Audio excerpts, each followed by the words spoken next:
Patuloy po tayong magpuri at magpasalamat.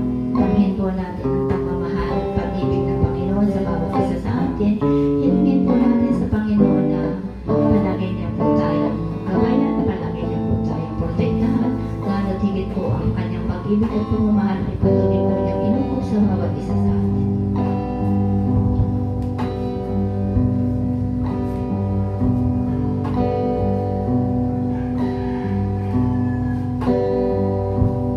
Pag-ibig ang siyang pumukaw sa ating puso at kaluluwa na siyang nagdulot